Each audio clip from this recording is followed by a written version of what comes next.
गणेशाय नमः।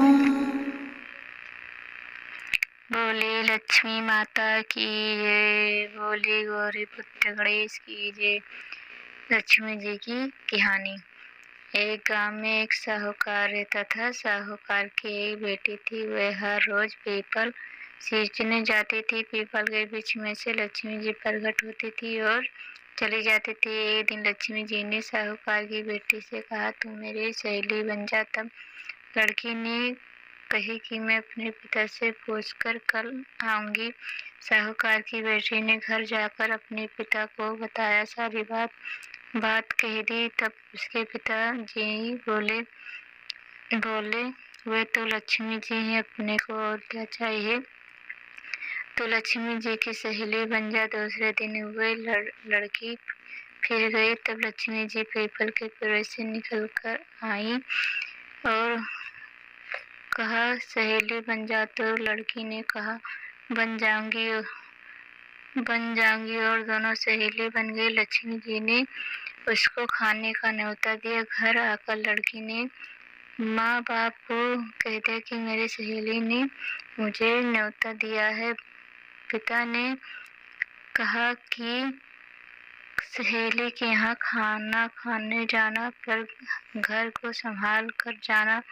तब वे लक्ष्मी जी के यहाँ चली गई। तो लक्ष्मी जी ने उसे साला दुसाला ओढ़ने के लिए दिया। रुपए दिए। सोने की चौकी, सोने की थाली में 36 प्रकार के भोजन करा दिया। जब वे खाना खाकर जाने लगे तो लक्ष्मी जी ने पल्लू पकड़ लिया और कहा कि मैं भी तेरे घर खाना खाने आऊंगी। तो उसने कहा कि आ जाइए। वह घर जाकर चुपचाप बैठ गई। तब पिता ने पूछा कि बेटी, सहेली के यहाँ खाना खाकर आ गई और तू उदास क्यों बैठी है। तो उसने कहा, पिताजी मेरे को लक्ष्मी जी ने इतना दिया, अनेकों प्रकार के भोजन कराया, परंतु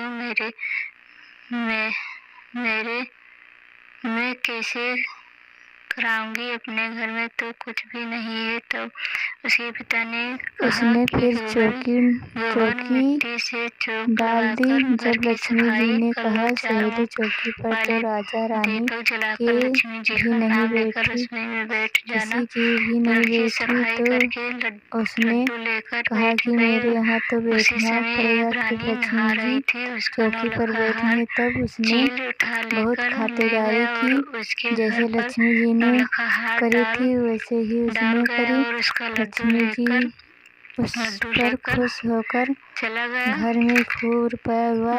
लक्ष्मी जी हो गई। साहूकार की बेटी ने कहा कि मैं अभी पूछा कि क्या चाहिए। तब उसने कहा कि सोने की चौकी, सोने का थाला, साला दुसाला दे दो, मोहर दे दो, सामग्री दे दो, 36 प्रकार के भोजन हो जाए, इतना सामान दे दो। सारी चीज लेकर बहुत